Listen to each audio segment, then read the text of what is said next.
2 ವರ್ಷದ ಪರ್ಯಾಯ ಪೂಜಾಧಿಕಾರ ಬಿಟ್ಟುಕೊಡಲು 1 ವಾರ ಬಾಕಿ ಇದ್ದು, ಈ ಕುರಿತು ಕೃಷ್ಣ ಮಠದಲ್ಲಿ ಪರ್ಯಾಯ ಮಠಾಧೀಶರಾಗಿರುವಂತಹ ಈಶಪ್ರಿಯ ಸ್ವಾಮೀಜಿ ಸುದ್ದಿಗೋಷ್ಠಿಯನ್ನು ನಡೆಸಿದರು. ಈ ಸಂದರ್ಭದಲ್ಲಿ ಮಾತನಾಡಿದವರು, ನಮ್ಮ ಊರಿನ ಸಂಸ್ಕೃತಿ ಉಳಿಯಲು ನಾವೇ ಉದ್ಯೋಗ ಸೃಷ್ಟಿ ಮಾಡಿಕೊಡಬೇಕು.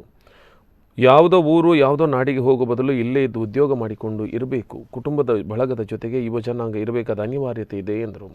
ಕೃಷ್ಣ ಮಠದ ಆವರಣ ಬದಲಾವಣೆ ಮಾಡಿದ್ದೇವೆ. ಶುಚಿತ್ವ, ಪ್ಲಾಸ್ಟಿಕ್ ಬಳಕೆ ಕಡಿಮೆ ಮಾಡುವ ಮೂಲಕ ಅರಿವು ಮೂಡಿಸಿದ್ದೇವೆ. ಈ ನಿಟ್ಟಿನಲ್ಲಿ 2 ವರ್ಷ ಪರ್ಯಾಯ ಮಾಡಿದ್ದೇವೆ.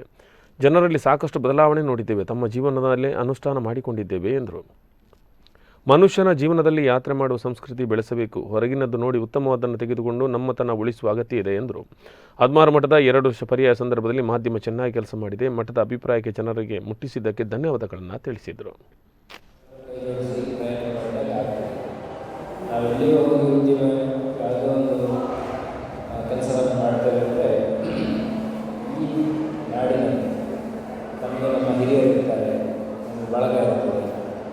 ಆ ಸಂಸ್ಕೃತಿಯನ್ನು ಉಳಿಸ್ಕೊಳ್ಳಬೇಕಾದ ಪರಿಸರ ಇರ್ತದೆ.